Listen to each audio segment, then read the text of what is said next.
The head of Italy just met the head of Twitter about tanking birth rates.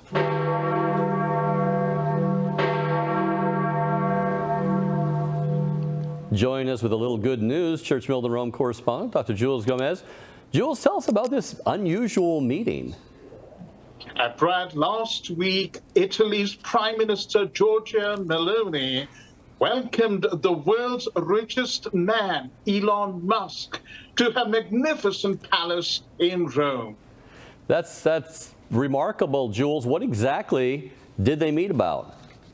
Well, they talked about, and Meloni herself tweeted about this very enthusiastically on Twitter. They talked about innovation, opportunities, the risks of artificial intelligence, European Union market rules, which are not very favorable to Elon Musk, I must say, and most importantly, falling birth rates in Italy. Let's zero in on that falling birth rates for a minute. What transpired between the two of them on that? Well, as you know, Brad, and we did a Rome Dispatch on this some time ago, Meloni is passionately pro-family. She's distressed that Italy is in demographic decline, and she does not, like many other European leaders, does not want to fill in this gaping hole by bringing in more immigrants. And so she's encouraging Italians to have more children. We know, of course, that even Pope Francis was brought on board at a meeting, and the two of them talked about this in May. And Pope Francis, who's not been particularly a great fan of Meloni, addressed the nation on what he called a demographic winter. Now, Meloni is talking about the population decline, and she is desperate, including, measures to make sure that Italy has a birth rate of at least 500,000 per year by the year 2033. Now, Meloni actually is taking kind of a dire look. If this doesn't happen, she said something about Italy is not may actually go by the wayside? Absolutely. She said that, Italy will cease to exist. And remember, she's a nationalist as well. So she's passionate about the welfare of Italians, so much so that she's recognized that last year, in 2022, there were only around 400,000 births. But there were 700,000 deaths. She's therefore introduced plans to give a child for the first year of its life 300 euros every month. And the parents will receive 260 euros every month for that child until the child turns 18. So there's a lot of encouragement to families to have children. And we are talking about traditional families, male and female, father and mother, because Meloni is not at all in favor of homosexual relationships. Yeah, it's going to cost a lot also to bring in immigrants too, and house and everything, and subsidize that. So it makes sense that you'd want to put that money to your own indigenous people. Musk himself, this is interesting. Now, Musk for quite a while has been saying that underpopulation is the real issue the world faces, not overpopulation, correct? Well, that is remarkable, Brad, particularly since Church Militant, for example, is one of the media that has been constantly raising the concerns about people like Jeffrey Sachs, many of the people who are invited to the Vatican, Melinda Gates, etc., to focus on overpopulation and really frighten people into thinking that the world is going to explode with the population megaton, nuclear bomb. But what Musk is doing, he's taken a contrarian position here. For example, in January, he tweeted out saying that population collapse is an existential problem for humanity, not overpopulation. And then earlier in 2022, he tweeted this. He said, population collapse due to lower birth rates is a much bigger risk to civilization than global warming. I mean, imagine someone in his position articulating this so unambiguously. Yeah, he should go to the World Economic Forum and lay that schmack down.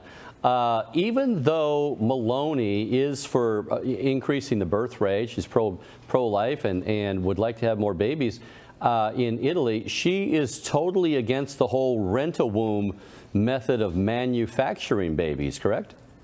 Well, absolutely. And, hats off to her from a Christian point of view for taking the stand. She's faced a lot of opposition for this. We know that since 2004, Italy has banned couples, particularly gay couples, from renting wombs. Ministers have called this 21st form of slavery. And now that Meloni is in power, she's actually enacting legislation in Parliament to prevent Italians from going abroad to places like Canada and getting surrogacy treatment done there, and then bringing the surrogate children to Italy. And again, the LGBTQI lobby is freaking out over this new legislation. Now, Jules, you mentioned Parliament there. How is this meeting between Meloni and Musk being viewed by Parliament? Well, Meloni's supporters are, all excited about this because a relationship with Elon Musk could be good for Italy. He could consider investing in Italy in a very big way, and there are rumors that he's planning to do that. He set up something in Berlin. He might do so in Italy as well, and Italy needs the money. But there are left-wing members of parliament who have attacked Meloni for what they call her hypocrisy, because Elon Musk, by the way, Elon Musk already has 8 children, and one of his children died very tragically, when the child was a baby. But he now has a second child through his new wife, his second wife, I think, the Canadian singer Grimes. And this second child has been conceived through surrogacy. And so Meloni's enemies are using this as a stick to beat her up with. That's interesting. Now, Meloni, Musk, and maybe the Prime Minister of Hungary, Viktor Orban, they seem to be the only ones talking about underpopulation, that they need to have a raising of the birth rate. And of course, Pope Francis and the rest of Europe, they all seem to be about saving the planet. Your thoughts on this? Well, the concern here is with Pope Francis sending out mixed messages.